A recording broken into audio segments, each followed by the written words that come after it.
2 hours later.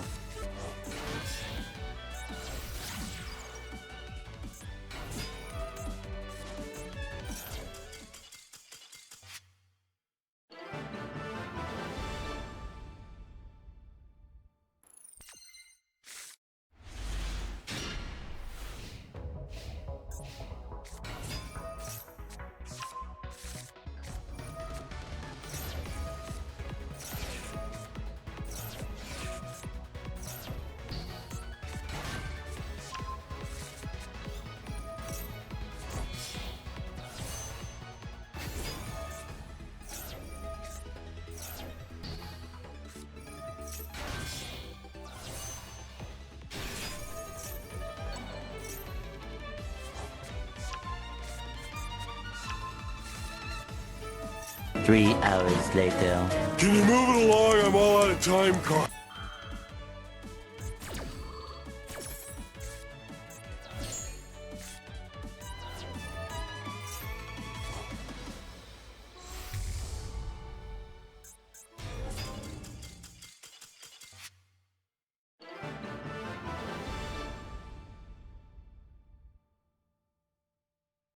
So stage 2 of the Duelist Cup is coming up, and of course I wanted to get some more testing done on some other decks that I was considering for stage 2. One of them being the deck right here that I just got the Master 1 with, which is a classic oldie but a goodie Tearlaments with Fiendsmith. And I don't think Tier is among the top tier decks or anything. I don't think this is the best Fiendsmith deck, but I think this is in the probably in the very next group, down in somewhere in like mid tier 2-ish, you know, after, you know, the top decks such as like Snake Eyes, Tempai, White Force, and all that stuff. This is probably in the next group. And of course, tier has some advantages and disadvantages. You know, for example, this deck, unlike most other Fiendsmith decks, this deck doesn't actually care as much about cards like Maxi and Mulcharmy Fool Loss, which, especially in terms of Fool Loss, that's a big deal now because people are playing 3 of this card in most decks that can afford the room, for it, which means that, you know, most other Fiendsmith decks. So, as being a deck that largely doesn't really care about Fool Loss at all, is a very big boon for this format, since everyone knows the classic tier play when you get Max Seed or when you get Fool Lost is to simply make kick hellos, search a trap card, pass, and then you have an interruption off the back row, and then you have also potentially more interruption off whatever you mill off kick hellos as well for just one additional draw of Max C is pretty potent. Now Max C, sometimes you give your opponent 2 draws. For example, sometimes if they, you know, shotgun Max C in the draw phase or the standby phase to play around a cashier monster and you happen to open the Fender, then it's probably worth giving them an extra draw just to establish Fender. Or sometimes you lead with Sharon, or you lead with, say, a Engraver for Tract to potentially try to bait out something like an Imperm, but if they max you on the lure instead, then you might end up giving them an extra draw off Maxi. But like, that's the worst case scenario. The worst case scenario for this deck is giving your opponent 2 draws off Maxi to establish a pretty decent end board. And Fool Loss, this deck especially scoffs at, because Fool Loss, unlike Maxi, will almost never draw your opponent multiple cards, since Fool Loss doesn't get you a draw for something Sharon or something Lurie. So if they Fool Loss you anytime before that, you know, they only get 1 draw off the kick hellos, and that's it. So this is essentially just an upstart goblin. So yeah, being a Fiendsmith deck that isn't weak to Maxi or the Mulcharmies, while every other Fiendsmith deck is definitely one of the main reasons I think to play Tier and to consider Tier, and one of the main advantages that Tier has. And of course, Tier also has, you know, some disadvantages. Especially the biggest disadvantage, as you can probably tell, is the fact that Tier does not have room to play as much non-engine as, you know, the other Fiendsmith decks. Every other Fiendsmith deck is able to jam in like 13, 14, 15 plus hand traps easily in like around a 40 card deck.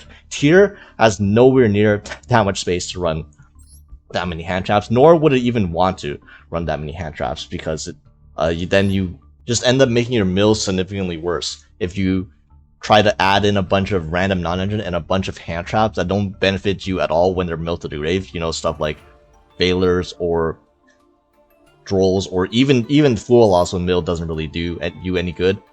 But yeah, this is about as standard as a Tearlaments Fiendsmith deck goes. It's basically just the normal Tearlaments core with the minimal Fiendsmith engine, with Lurry, Tract, 2 Engravers, and then the Fiendsmith monster in the extra deck. With no Desiree even, because you don't really prioritize making Desiree in this deck at all, because Lacrima going into Beatrice is a lot better, and that is honestly the main reason that this deck wants to play the Fiendsmith engine is because of Beatrice. So obviously if you're trying to make Beatrice and without the Fiendsmith engine, then you don't really you want to go Desiree most of the time, so that's why I don't even play the Desiree. And this is the deck that benefits the most, with Beatrice being legal right now. So once Beatrice gets banned in the next ban list next month, Copium, this is probably the deck that's going to be hurt the most by a Beatrice ban. So if you want to play with Beatrice right now and you want to use Beatrice to its full extent, you know, maybe consider playing in tier while this card is still legal, while you still can. I will go over alternatives for Beatrice once it does get banned, maybe at the end of the video, but right now we're talking about tier with Beatrice legal, which is a completely different different story. And yeah, I didn't want to include other engines. You know, for example, some people might include Horus, the Horus engine or the Millennium engine, which are good, and I'll cover them later, but I just wanted to get this deck as close to 40 as possible, because again, the main thing with tier, the most important thing with tier in my opinion, is to try and maximize your good mills. And in order to maximize your mills, you want to get this deck to as close as 40 as possible, because as you know, all your good tier cards and your tier names are limited. So you can't run more Sharon and you can't run more Hadness. So this is all you got. So by running a higher deck count and running more, just higher and like progressively getting higher and higher over 40 cards, you just make your chance of milling your actual good cards, the cards that you want to mill, less. So yeah, that's why it's just 41, and you could probably honestly cut this down to 40, which I kind of want to do, just to maximize your chances of milling and hitting, because you know, hitting off Scream or like hitting off Sharon and like hitting off Tier Kash, that is where the power of this deck comes from. This is where, you know, when you use one card and you mill like 2 or even 3 beneficial things, and then you just snowball from there. That's when this deck is at its strongest. You try to run like 45, 50, or sometimes you even get to 60 cards, you end up just milling a bunch of random stuff and a bunch of other additional engines. Again, like hand traps, like non-engine, that don't benefit you at all when you mill them. But yeah, to go over the deck list, 3 Rhinoheart, 2 Sharon, 1 Happiness, 1 Tier Kash. This is all the tier names we're allowed to play, so you gotta max out on these. Plus 1 additional honorary tier name in Snow. And then 2 Shufflers. Shufflers are pretty good, especially when you run Beatrice. These are nice as additional sends off Beatrice if you already milled everything else, but also you can make use of these going second as well if you have them with something like a Sharon or a Super Poly immediately, to, you know, check stuff like Flambert or Princess, for example. And then 1 Cashier Fender to search the Tier Kash. Fender is a lot better now with the Fiendsmith cards, because Fender gives you an additional body to help you go into Fiendsmith lines. For example, Fender plus any monster could just be like a hand trap like Maxi, Ash, or Purulia, lets you go full Fiendsmith line, plus, you know, get an additional mill 3 off the Tier Kash first before you commit to your plays. Yeah, once again, I'm not running Unicorn, I'm not running Birth, because first of all, those cards aren't good going second, and this is a deck that struggles going second sometimes, because as you can see, this deck already doesn't have rush ring for non-engine, so you have to often play into boards a lot, and Unicorn is significantly worse when you have to play into boards. And as I mentioned, Unicorn and Birth are awful mills, and including them into the deck to increase the deck's card count just makes your mills way worse. So I'm just opting to just run the 1 Fender and the 1 Race off the Search Defender, and not any of the Unicorn funny stuff. And a random mills, like you have 1 Destrudo and 1 Trick Clown, which is like, you probably don't have to run both, honestly. The Trick Clown is nice because it's level 4, so it can go into a rank 4 that I'll go over later, that you're probably wondering what this does, and also, you know, an extra body to help you go into Fiendsmith lines. But if you want to get the 40 cards, I would probably just cut the Trick Clown, honestly. This is the least necessary card in the deck by far. And the Destrudo is just, honestly, it's literally just here to make Baron, because Baron's broken. And if you can make Baron easily in your deck, you know, probably should highly consider making Baron. And yeah, milling this is great. And it's at worst, it's just an extender that lets you go into Fiendsmith lines if you don't want to go into Baron too. And of course, we have the 1 reinforcement of the army, the 3 Scream, that the Rhodas to search the Rhino Heart. You have the Foolish Burial Goods, which even without the Purple Rhino to search out the Trivia Karma, you can still just, at the very worst, you can just Foolish Burial Goods, dump Sulliek, add a tier monster. That's fine. It's perfectly acceptable. 1 Screef, which you don't necessarily want to start with because it plays badly into Maxi and all that stuff. You kind of want to just search this later in your combo if you need it, off of like a, you know, potentially a Kikillas or off of a Trivia Karma that you milled. And 3 Tear Traps, Meta Noise, Crime, Sulliek, 1 Heartbeat, you know, standard stuff, the 1 Trivia Karma, and Foolish Burial, probably not necessary. This is kind of like a second Grief in a way. If you want to cut this to go to 40 cards, that's also an acceptable choice. And of course, the Fiendsmith engine with 2 Engraver, 1 Lurie, and 1 Tract. Again, some people run multiple Tract because they're afraid of milling it, but I don't care about milling any of the Fiendsmith engine. In fact, milling the Fiendsmith engine is good, since it just gives you more Life Fiends in the grave as fodder for your Engraver. And milling Tract is also good, because Tract is not necessary to make Beatrice, okay? We're not trying to make Desiree here, we're just trying to go into Lacrima. And in order to go into Lacrima, like, Lacrima can just revive Engraver if you mill the Tract. And that still gives you 2 level 6s to go into Beatrice. So you never actually need to go Lacrima, add the Engraver back, and then pitch it to search Tract, and then do it that way. Because you can just get the Beatrice without ever going through Tract in the first place.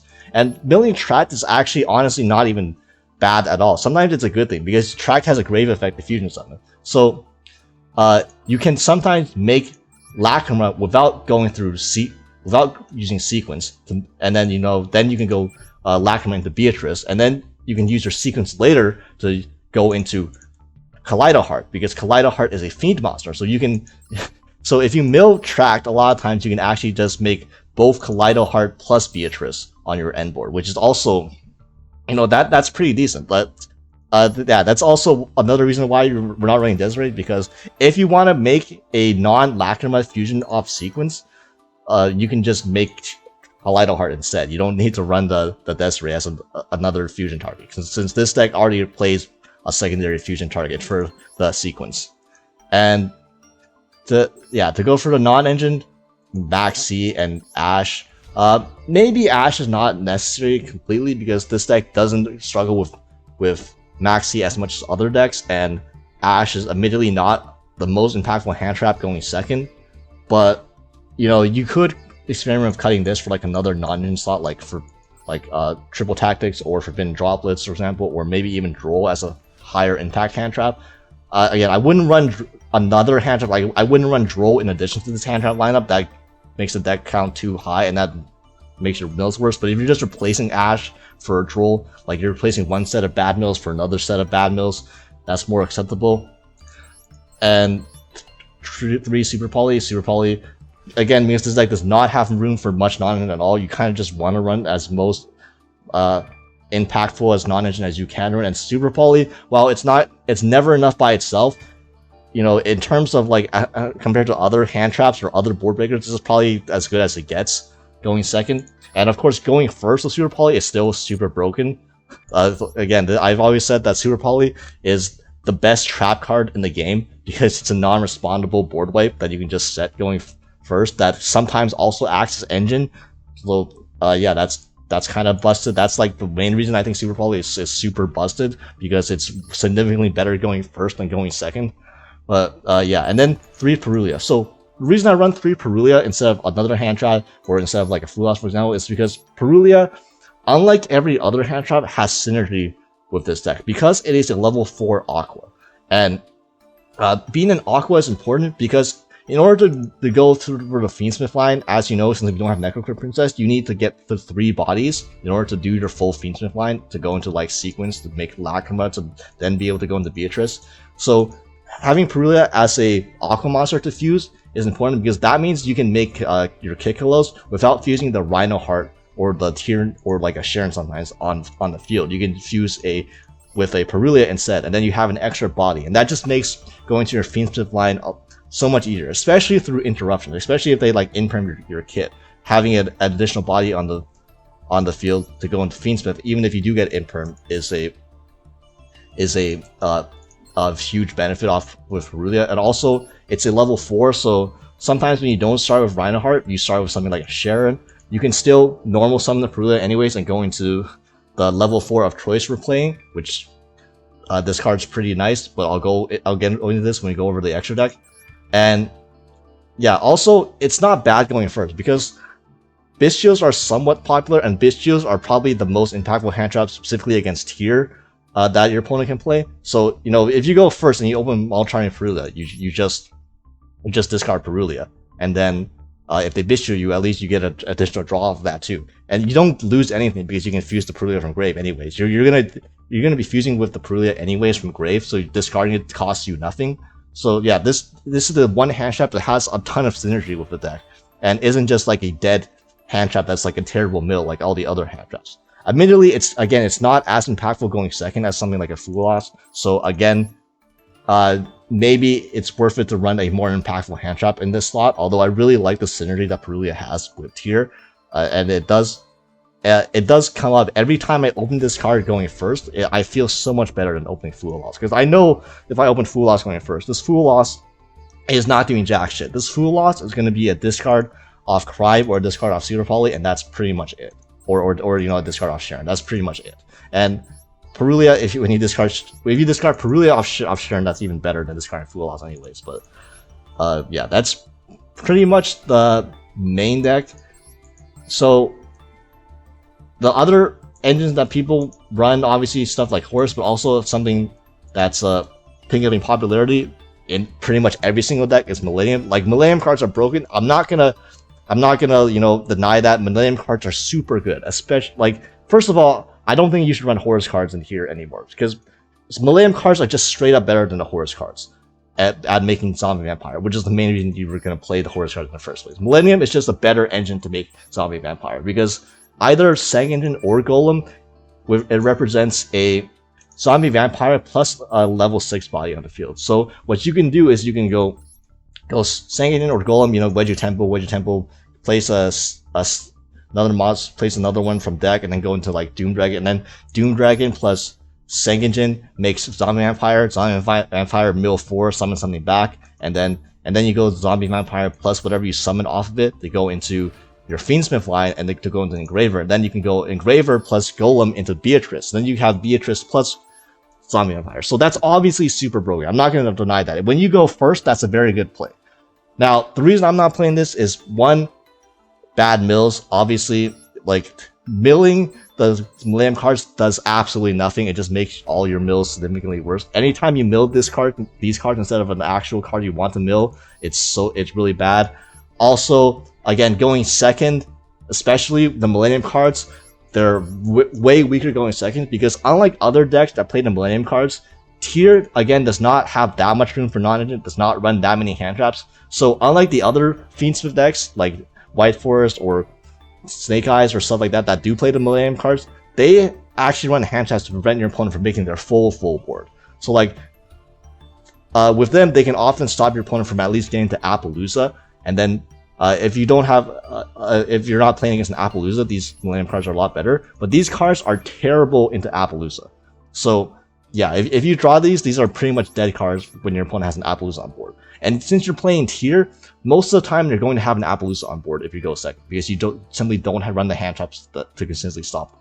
And yeah, that's doubly bad. These bad going second, bad mills, and extra deck space is kind of sort of tight if you want to run Super Poly, because in order to run this pack, you need to put in 2 more extra deck slots for Zombie Vampire and Zombie Vampire and Snake Eyes Doom Dragon in order to fully take advantage of the Millennium engine.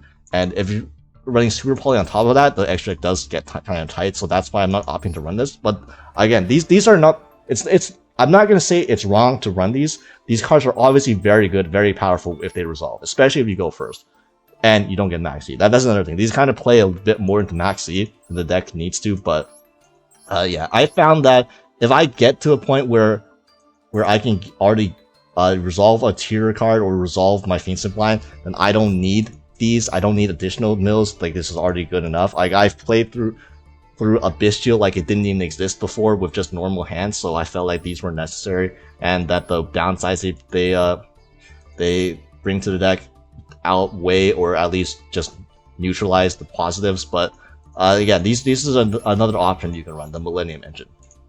And yeah, for the extra deck, so we have the three super poly targets: Dragostapelia, Mudragon, and Gagura. The Dragostapelia is important for if your opponent is still playing the Asmina cards and they make Ilia Sylvia. Ilia Sylvia is a dark, so you can still fuse away the Desiree plus the Ilia Sylvia into a Dragostapelia. If they played the Millennium card instead and they go Photon Lord, then you can fuse the Photon Lord and the Desiree to Mudragon at the swamp, and that's even better because then the Desiree can't even send the Mudragon because they can't target it. So yeah, the super poly targets, 3 tier fusions. Obviously, keep in mind again, Kaleido Heart you can make with Sequence. The Fiendsmith cards, Lacrima, Sequence, and the honorary Fiendsmith card, Beatrice. We have a Baron because we played the Strudo. Yeah, the Engraver, SP because it's SP, and then the 2 of the flex slots. So one is Outer Entity Nyarla. This card, so this is the replacement for Redoer, or this is the card that I replaced Pine Thief Redoer with. So this card essentially has like 3 effects that are beneficial to you. So first of all, when this card is Xyz summon, you can discard any number of cards. Increases cards rank by that number. That doesn't really matter. The main thing is that this discards cards from hand. So this feels like the Dugar's Restore, where if you have dead cards in hand that you want to get to grave, stuff like Shufflers, stuff like Tribute Karma, you can just get them into the grave and then go from there. Discarding Tribute Karma to get a search to go combo. I've done that a few times. It comes up. Now keep in mind that the first effect to discard is a cost, so you don't want to discard tier names off with Nyarla like you could with Dugar's. Like, don't discard like a Sharon or a Happiness with Nyarla's first effect, thinking that it'll trigger because it won't. But yeah, it does get rid of dead cards in hand, so that's one thing. The second thing is that the second effect is, while this card has Xyz material, you can target a monster in your graveyard, detach all material from this card, and if you do, attach that target to this card, and the monster that you attach to this card with this effect, this card becomes that card's type and attribute. So yeah, the important thing is that the second effect, the detaching, is not a cost, it's part of the effect, like Redoer. So in that way, this fills the Redoer role in that you can just detach something like a Sharon just to trigger its effect and get the fusion. But also, what's important is that because it copies the type and attribute, it makes anytime you make you mill Fable Lurry or you mill an Engraver, it makes your plays much better because you can go into Outer Entity Nyarla, you can use its effect to trigger your tier names by detaching, but also you can make it a Light Fiend if you mill Engraver or Lurry. So then you can also use this to go into Engraver, into Requiem after, to go into full Fiend's combo after getting the detach off of its effect as well. So yeah, this is like a 3-in-1 utility card. And most of the time, it's just going to be used like you would use Redoer. So, most of the time, this is just going to be Redoer, but it has Redoer with potential for additional upsides in discarding cards from hand and making itself a Light Fiend to make your Fiendsmith lines easier. So yeah, I thought this is a neat inclusion. I'm not sure how standard this is right now, but I think it's worth to play in one of your. It's worth it to play as one of your 15 extra card slots, especially if you're not trying to shove in like Millennium Engine for Zombie Vampire and Doom Dragon. If you have that extra room, definitely consider this card in here. I think this card is pretty underrated. And then Typhon. So Typhon, yeah, it's hard to explain, but like Tier is a deck that absolutely benefits from Typhon a lot. Like I was not playing with Typhon before, and when I started testing without Typhon, I immediately lost. I lost a game several games because I didn't have Typhon. So then afterwards I put Typhon back in, and it immediately like won me 2 games off the spot by putting Typhon in. And like a lot of people don't understand how this card works or how this card's win rate works. Okay, so this isn't a card that you play when you're in a winning position. Okay, that's why its win rate is low. You only ever play this card in a losing position. That's okay. Like it's not like your main combo lines. It's not like the win rate of like a roll colors, for example, where if you make roll colors, you're already in a winning position. Okay, Typhon is an opposite, where you only make this card when you're in a bad position, and it has like a 20% win rate or whatever. So like it doesn't. The 20% win rate, you have to look at it as what the win rate would have been if you didn't have Typhon. Okay, it's not turning like an 80% win rate into a 20% win rate. What Typhon is turning a game save where you have like a 10% win rate or a 5% win rate into a game where you have a 20% win rate. So it's obviously not going to work all the time, but it for sure increases your chances of winning every time it comes up. And especially in a deck where you don't run that many hand traps and your opponent gets to cook a lot and your opponent gets to do their main combo a lot, they're always going to play into Typhon, and you're always going to have to play into boards. And while you're playing the boards, sometimes you don't have enough resources to break through everything, but then after you use all your gas, then you can have Typhon as one final push, so try to stabilize afterwards. And that's mainly how you use Typhon. Okay, don't look at it as a card that's going to win the game by itself. That's not what this card is. There's no card in the extra deck that's going to do that for you. Okay, this is simply an additional push you have in your extra deck. So, yeah. Anyways, I hope I've explained my thought process enough. If you have any questions, leave them in the comments. But yeah, let's get to the games with this deck. So this is pretty much as good as it gets for a first turn with this deck. Rhinoheart Scream plus Wraith Solve is broken, and our opponent ashes a Wraith Solve, which is completely fine because we have the broken 2-card combo Rhinoheart plus Scream anyway. So Scream and then Rhinoheart, and then mill 3, and then we mill a Trick Clown, and then we send Happiness, and then we the Trick Clown summons itself, and then we get Bystial on the Happiness, and oh no, usually a Bystial is pretty bad for this deck, but because we milled the Trick Clown coming in clutch, we get to extend further. So look what we do afterwards. So we get to draw, we just draw into an Ash Blossom, so that's funny. But yeah, the Daedrus Worm, my Happiness, it's fine. We go into Nyarla. Okay, this is where Nyarla comes in. Nyarla pitch Trivy Karma, just to get the Trivy Karma engraved, and now we can use the Trivy Karma to add the Grief, and now we can Nyarla detach the Trick on the Rhinoheart, and then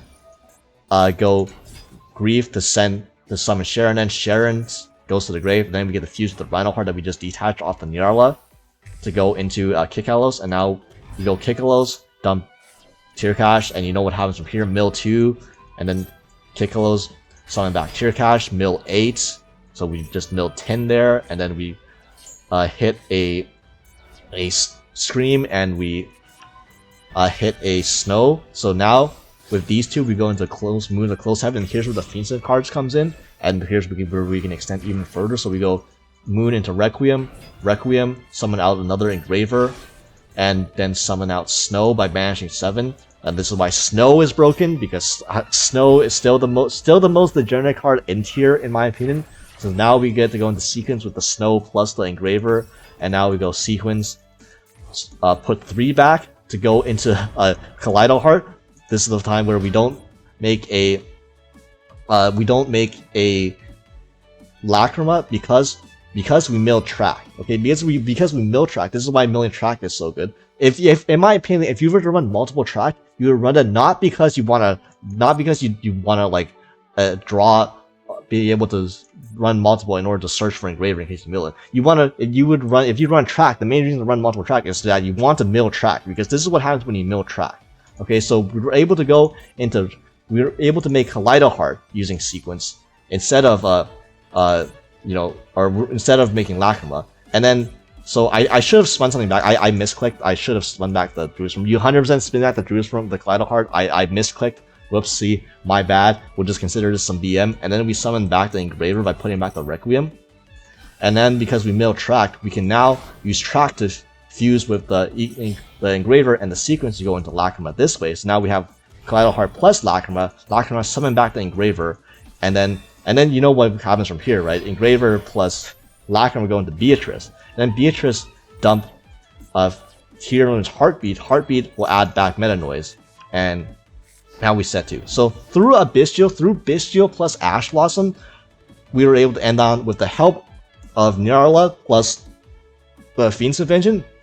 We have Kaleido Heart, Sulliak, Meta Noise, Scream, plus a Beatrice Send. Plus we got all our mills, so we have a Snow engrave, we have 2 Shovelers engrave. This is like 7-8 plus interruptions through 2 hand traps, including a Bystial. Yeah, seems pretty good. So our opponent's gonna use Maiden of White to go get True Light, and here I'm just gonna start firing off my interruptions because, you know, why not, right? Go dump Sharon and then trigger Kaleido Heart. Kaleido Heart is gonna try to spin back the True Light, and then Lacrima just triggers to burn, and then you're gonna chain True Light, which I genuinely don't care. They're gonna Maxi me, which I drew the Ash Blossom, so we can even Ash the Maxi, and then chain resolves. So Maxi gets negated. True Light sets wishes for the blue eyes, and then Kaleido Heart spins back the True Light, and then Sharon is gonna fuse into a Volcalos, and then we're gonna mill another 3 off Scream and hit a Destrudo, and then they're gonna use wishes to pitch Jet Dragon to go into to get a Roar plus Sage, which it's completely fine. Do not care. Summon Sage. Sage add a Master, and then on summon we're just gonna use Snow, and we're gonna flip down the Sage so that they can't link summon with it, banishing the Wraiths off, and then, you know, flip the Sage. And here they're gonna use Roar, and then we can just negate the Roar with Volcalos. We have not used either Tear Trap yet, by the way. We still have Meta Noise plus Sulliak left, and yeah, our opponent 2 hand traps, still has 2 hand traps, 8 interruptions. You know, Fiendsmith engine, man, fucking most of those interruptions came from fucking Beatrice, not gonna lie, but yeah. So here's another game going first, and here we start with Sharon to pitch Snow, and then we get Max Seed. So here it's annoying because I couldn't even play around Max Seed really by getting to Rhino Heart, because we hard drew the Sulliak, which normally hard drawing Sulliak is fine, but in this case I can't Foolish Barrel for Sulliak to search for Rhino Heart to normal summon it, so I didn't have that line even to Max Seed, even if I were trying to play around it. So yeah, we're just gonna have to summon Sharon and give our opponent a draw, pitch Snow, and then mill 3, and we hit a Sharon, so I'm just gonna use Sharon to go into Kikalos, and our opponent unfortunately gets the Pod Read. They draw 2 cards off Maxi, but this is as far as they're gonna go, and I'm just gonna add Scream, go Foolish Burial Goods, send Scream, then Scream, add a Meta Noise, and then just activate Scream, and then set 2. So through a Maxi, you know, not ideal. This is like one of the weaker hands in the Maxi, because we gave them 2 draws, but still, Kikalos, Scream plus 2 Tear Traps. It's way more than most other decks can get through 2 Maxi draws that are playing Fiendsmith cards too. But yeah, our opponent's going Bingo Machine going because they're playing Blue Eyes, and you know, this is just the Blue Eyes. we're in the Blue Eyes, you know. We're just playing. I play against so many fucking Blue Eyes, and they discard Reframing, which is an interesting choice for Wishes, and they have all their engine pieces. You know, I can't really do anything about that. You're gonna normal summon Sage Rise the blue, and we're gonna trigger Scream, and then you're going to Ash the Scream, which is you know, I guess they want to Ash the Scream and not Ash the Kikalos, but I guess. But yeah, instead we're gonna Sulliak. I'm not sure Sulliak in this is correct, because I know they already have a Maiden in hand. So like maybe the Sulliak, all they were gonna do was add a Valor. At the same time, Valor is kind of brutal against Tier a lot of times, especially in the grind game. So maybe keeping them off Valor was correct anyways. But yeah, we end up Sulliaking the Sage. Then I send Kikalos, and imagine if they had an Ash for this Kikalos instead of Ashing the Scream. So yeah, instead we're gonna mill 5 with the Kikalos and mill a Trickon. So admittedly, we didn't mill that much, but we got 2 extra cards milled for Snow, so that is relevant. You know, at the end of the day, just milling dead cards for Snow is still better than not milling dead cards, right? Get the Trickon back, and then I'm gonna summon Snow out, and then I'm gonna Snow book the Sage so they can't go into the Link 1.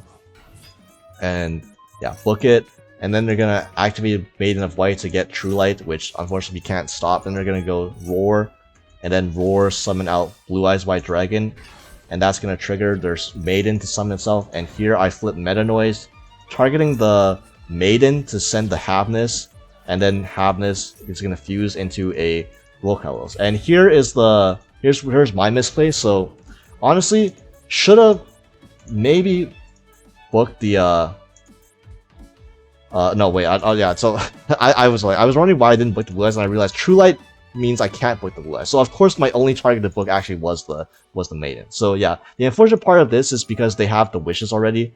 I should have fired off a shuffler. So this is a I wish I had a shuffler, bro. If I had a shuffler for the roar for the wishes, that would have been nice, because now the problem is because now they go into Neo Blue Eyes, and then they can go into Tyrant Dragon, and then Tyrant Dragon runs over my entire field. So yeah, unfortunately for me, my opponent misplays because they try to get greedy. They try to use Neo Kaiser Seahorse effect. Well, I still have a Rokalos up instead of going to Tyrant Dragon to attack over the Rokalos. So they just cost themselves a card for no reasons, and because this gives me a chance to just negate the Kaiser Seahorse with Rokalos. And here I actually just send the Sharon, and then trigger Sharon to go into Kikalos, and then Kikalos just adds a Rhino Heart for follow, because I know my entire field is getting cleaned because they're just going to Tyrant Dragon, and then Tyrant Dragon just runs over my entire field anyway. So I knew I was losing my monster, so I just summoned the kit to add follow-up. And yeah, Tyrant Dragon does its thing, sets the back the reframing, which thank God I cut them off synchros by booking their tuners so that they get, at least the reframing is not live.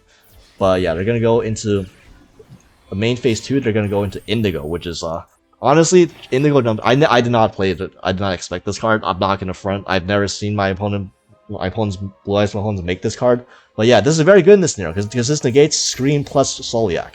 Like, this is the one matchup where this card is cracked against. It negates my phase up spells. I drew a Tear Cache though, so I am gonna Tear Cache, banish the Meta Noise, try to see if I hit anything. And I hit it. I hit it the Strudel, so that's actually pretty decent. I then Rhino Heart, dump Havness, and then go 2 into Rokalos. And here I use the Strudel, targeting Rhino Heart, and then I go into Baron. So here there's an argument to where I maybe should have gone Fiendsmith line, potentially. Maybe going to Fiendsmith line was better, because this is the safe play. This just does Baron, Rokalos, which with 2 dead Tear Traps is not the most secure setup. I'm not gonna front. I probably should have just not made the Baron, and I probably should have just gone Fiendsmith line instead. That probably would have got me into a better position. But yeah, here I attack over the Sage and I attack over the Maiden, and main phase 2 I use Medora to try and shuffle back Neo Ultimate Dragon, because a fun fact, Neo, be aware of this. This card has a great effect. Okay, most people will run into this because they don't read. They think this is just a way to make Tyrant Dragon.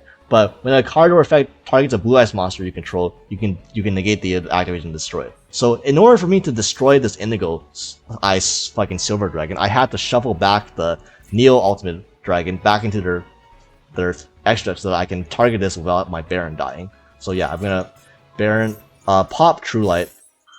Wait, what? Why did I pop True Light instead of the Indigo? It's an odd choice. Yeah, anyways, because yeah, True Light has a True Light destroy. So in that case, I don't know why the hell I used my Shuffler on the.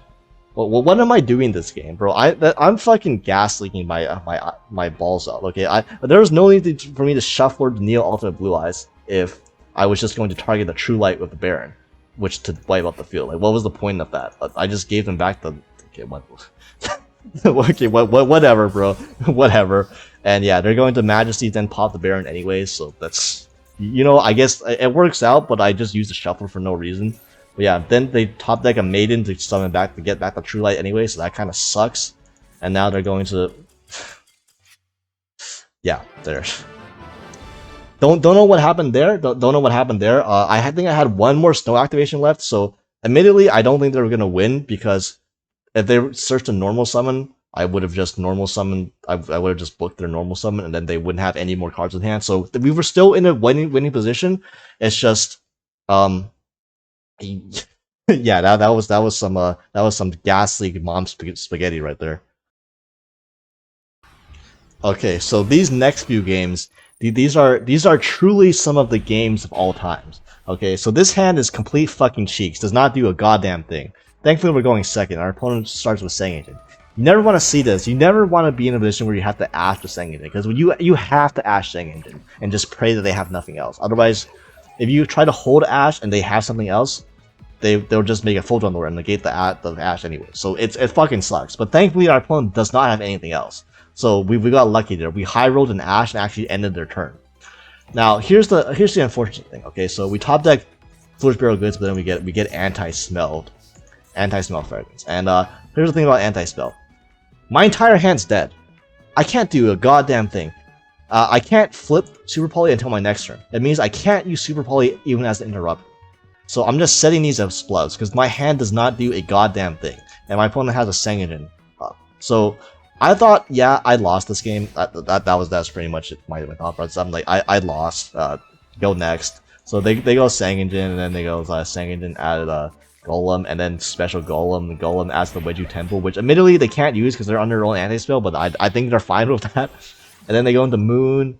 And I thought I was playing against Snake Eyes still, but I should have realized that I was not playing against Snake Eyes because they're playing the anti-spell. So yeah, they're going to go into Engraver, and then normal summon Ash Blossom, go into Sequence, and then Sequence, make the Lacrima, summon back the Engraver. We all seen this movie now. This is my turn to get Beatrice. I'll admit, this will not feel good being on the other side of this, but yeah, Beatrice, detach, and then send Stellar. So yeah, and then when they sent Stellar, I was like, I have a win con.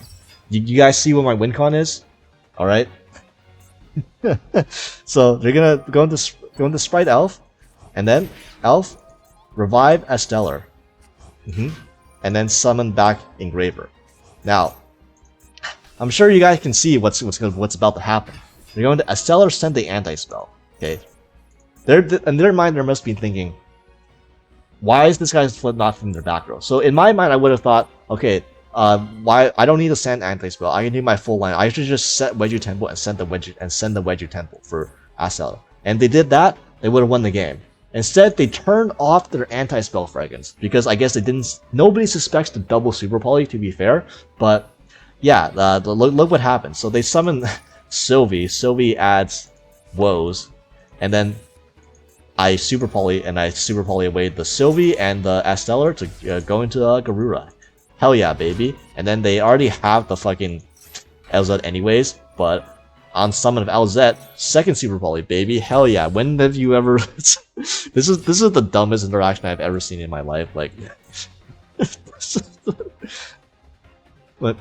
I was dead straight. I had no activatable cards. Then my opponent turned off their anti-spell and made my two Super Polys live, so I could Super Poly them twice.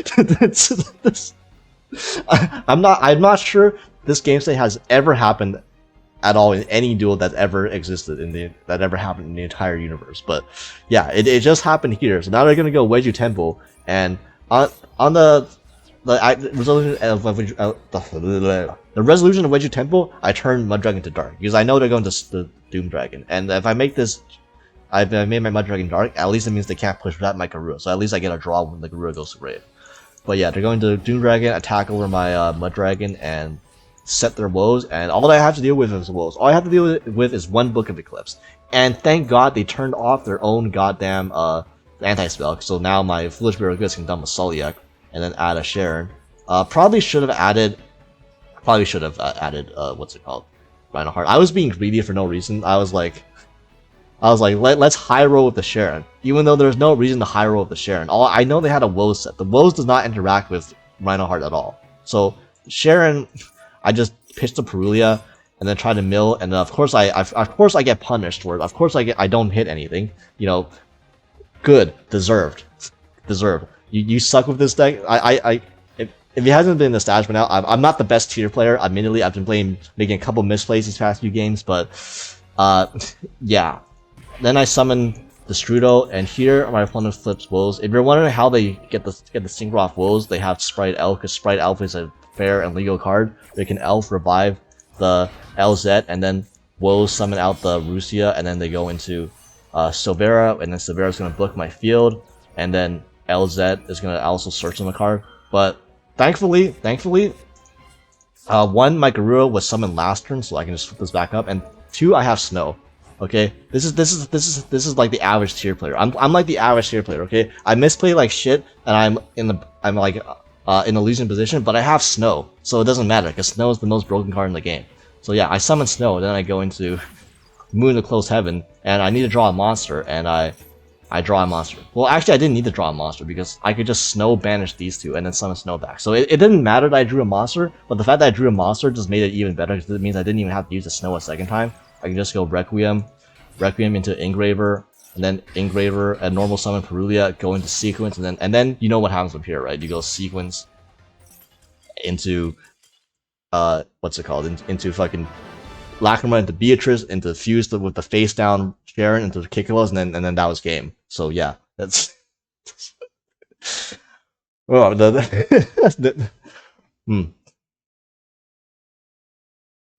Okay, so this is probably the worst game that I've ever played in my entire life. So here, we open Purulia plus Rhino Heart, and obviously here, you discard Purulia first to play around a potential Bystial on the Rhino Heart.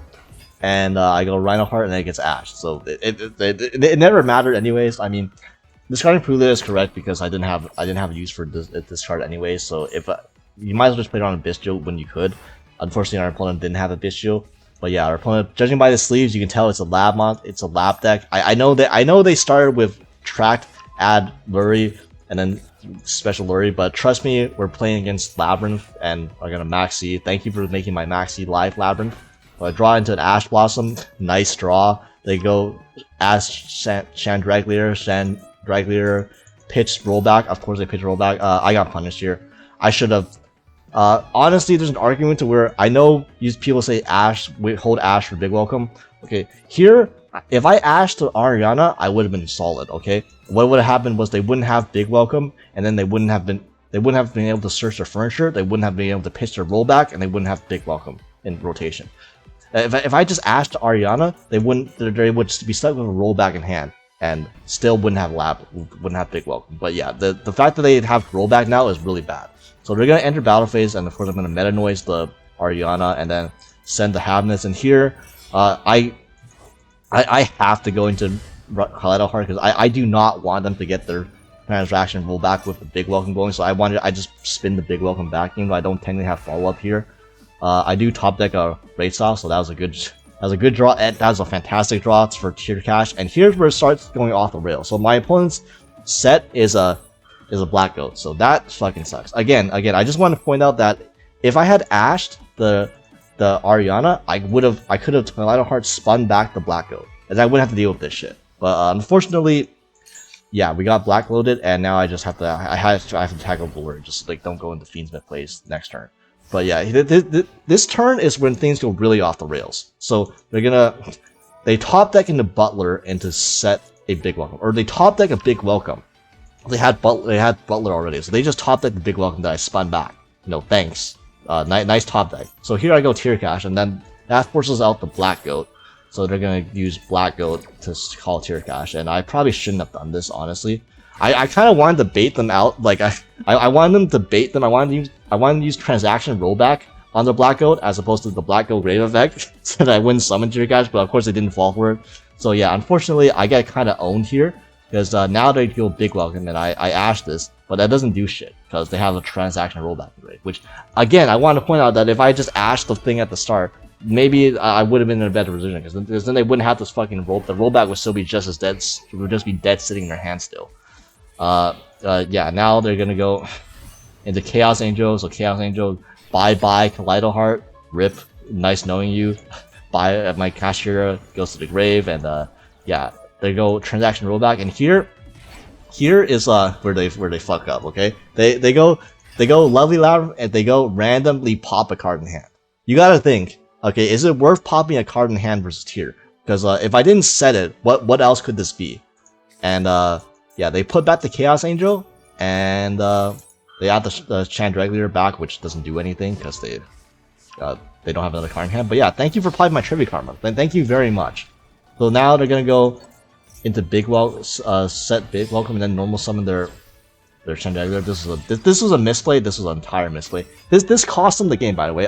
I'm not the only person that threw this game. Okay, no, my opponent, despite me sucking ass the last 2 turns, it was my opponent that made a bigger throw. Because now they decided to go into Fiendsmith engine, not knowing that you know, we don't have Necroquip Princess. So 2 monsters does not do anything. Okay, they go into Engraver, and they go Engraver, set Requiem or equip Requiem, and that was it. So they turned their hand from they went from Lovely Lady with a furniture in hand to Engraver Pass. And what do I top deck? I top deck Ash. So then I use Trivy Karma, and Trivy Karma add Grief, and then activate Grief, summon Haveness, Infuse, and then they go Big Welcome, and I go Ash. So I just want to point out, imagine if they had a Lovely Labrynth on field. Okay, I wouldn't be able to Ash Big Welcome because I couldn't respond to it.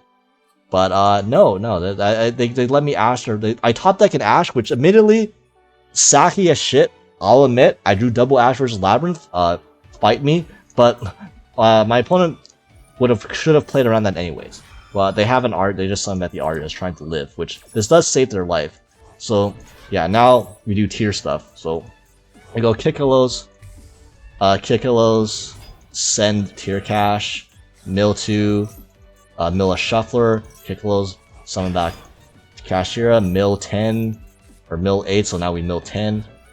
And a Sharon, hit a Scream, add Soliak, summon into Volcalos, and here I don't have enough bodies to go into Fiendsmith line, unfortunately, so I just have to pass on this. So I'm gonna enter battle phase, attack over everything, and then go end phase, and then not set Soliak, by the way, not fucking set Soliak. Why? Because I'm a fucking dumbass. I'm sorry, I have no explanation for my line of play. I am just the worst tier player in the world. Okay, I don't know why y'all watching me play tier. This is what happens when I play tier. I just turn into the fucking bumbling dumbass, bumbling idiot. Can't even walk 2 steps without tripping over my own 2 feet. But yeah, I realized this immediately on my opponent's draw phase. I'm like, wait, why is this Soliak still in my hand? So anyways, I have this Keldol now. I use Keldol to shuffle back their Engraver and Big Welcome and their Arias. So now they don't have the Engraver follow up. Unfortunately, my opponent top decks Veiler, which I didn't expect in the Furniture Labyrinth, I'm not gonna lie, but yeah, the Veiler goes into Typhon, and here I almost lost the fucking game to Typhon. I almost increased Typhon's win rate. Yeah, you don't want to be the person to ever be responsible for increasing Typhon's win rate, but I almost did. Unfortunately, I'm a fucking sack, so 2 turns in a row, I top deck. By the way, I top deck Ash into Engraver 2 turns in a row, because there's just something I learned from playing tier is that Tearlaments will always reward the most undeserving players, me included. I did not deserve to win any of these last games with how badly I misplayed in each of them, but that doesn't even fucking matter because this deck's fucking broken and a Kikalos is still legal. Like who the fuck cares if you misplay when you can just go herply turn any one card in the Kikalos and then build in the full tier combo again, but every fucking turn, like Jesus fucking Christ. Okay, so yeah, anyways, this game's over because my opponent went Typhon Pass. Okay, like it's not even worth commentating what happens with the rest because it's like, yeah, we're going to Volcalos and it's enough because of the Fields to just attack over Typhon. So yeah, this is game. This is the most honestly this game was the equivalent of just 2 monkeys flinging poop at each other, and then one of the monkeys just got rewarded with a banana while the other one was eating the poop. But yeah. So here we opened a pretty decent hand. We opened Rhino Heart, Purulia plus Engraver plus Stream plus Soliak. Like honestly, this is probably one of the best hands you could produce. So I start with Purulia just to play around Bystials again. Normal summon Rhino Heart, and then Rhino 1, Stream 2, mill 3, mill a Shuffler, send Haveness effect, and then we get Mulcharmy, which is like fine. Mulcharmy, it kind of hurts because I can't make use of this Engraver at the same time. Do I really care? Not really. I just go into the Kikalos, and then Kikalos add crime, and then set Sully at crime for one full loss draw. So yeah, this is I here I'm thinking like I got this in the bag. Our opponent drew 1 card out the Fool Lost, and we have like 3 interruptions plus shuffler plus all of that stuff still. So yeah, it's pretty nice. And unfortunately, my opponent goes Lava Golem, and then they go Duster. I'm not gonna front. If they didn't Duster, I lost the game if they didn't Duster. If they just didn't Duster me, they won. But because they did Duster me, they Dustered my Sulliak. So Sulliak lets me add Scream and Sulliak trigger. So Scream lets me add Meta Noise, and then Sulliak lets me add a Tear Cash. So they give me a free mill, and then our opponent plays Numeron. Imagine playing Numeron in the year of our Lord and Savior 2025, after Tenpai was released.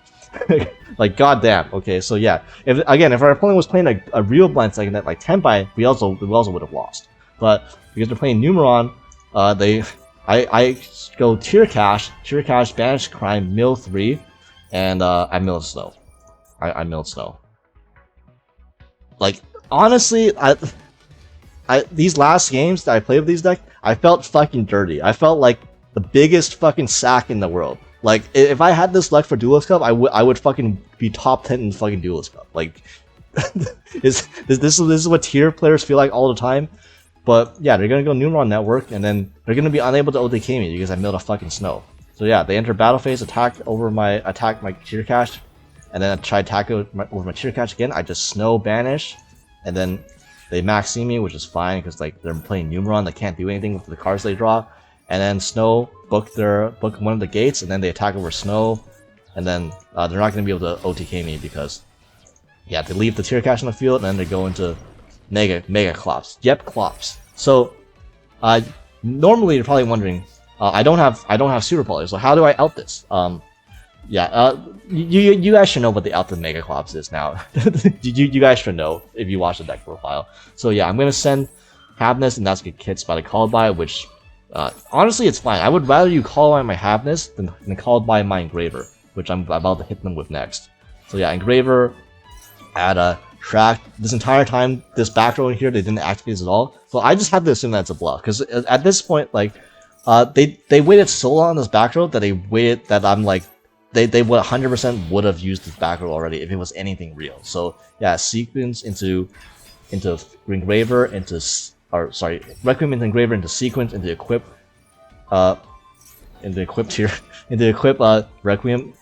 Requiem onto the Engraver, and this is a funny play. So I actually go Engraver, send my own Rhino Heart, so I can trigger my Rhino Heart engrave, so I can pitch my Meta Noise, and Meta Noise add back the Tear Cash, and then I can summon my Tear Cash again, try to mill even more. As when I mill nothing, but I did mill Snowfather, so it really is not that bad. Then we go into Lacrima, and Lacrima summon back Engraver, and here go into Beatrice,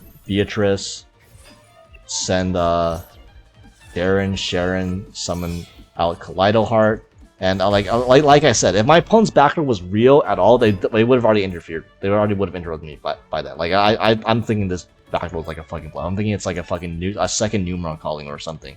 So yeah, I'm just gonna spin back their skates, and then we go into Typhon. This is yeah.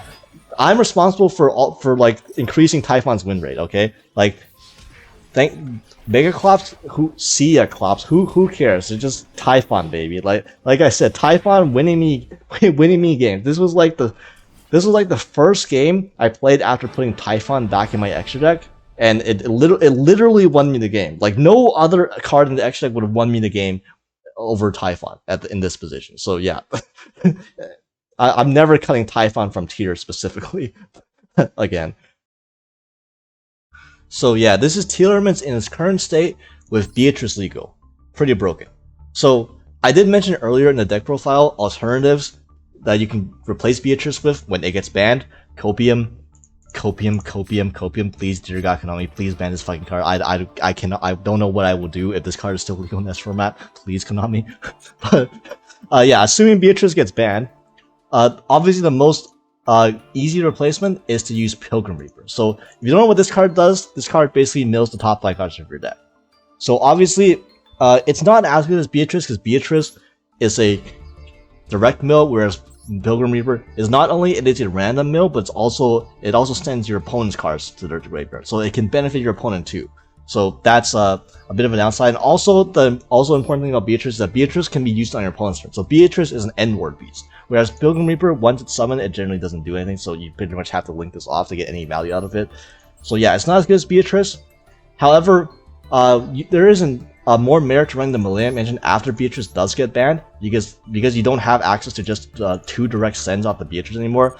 If you can make up for the 2 sends off Beatrice with just sheer milling power. For example, you can go Millennium engine into Zombie Vampire to mill 4, then Pilgrim Reaper to mill 5, and then you have all your tier stuff on top of it. So between the mill 9 between these two plus your tier stuff, you should be able to get there. You should be able to do it. Obviously, it's not as good as just Beatrice, because Beatrice doesn't take this many slots. It doesn't take the Zombie Vampire plus the Doom Dragon in your extra deck. It doesn't take, and obviously Beatrice by itself is a better card than Pilgrim Reaper.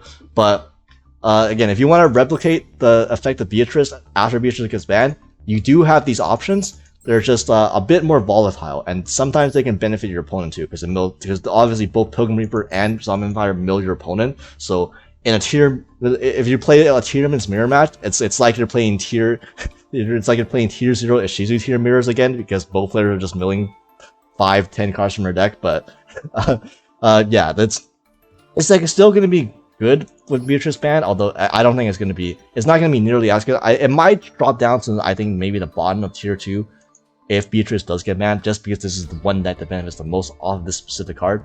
But yeah, thanks for watching, and again, those of you playing Stage 2 of the Duelist Cup, God help you. God help all of us. We're gonna need it. We're gonna need this human rights violation.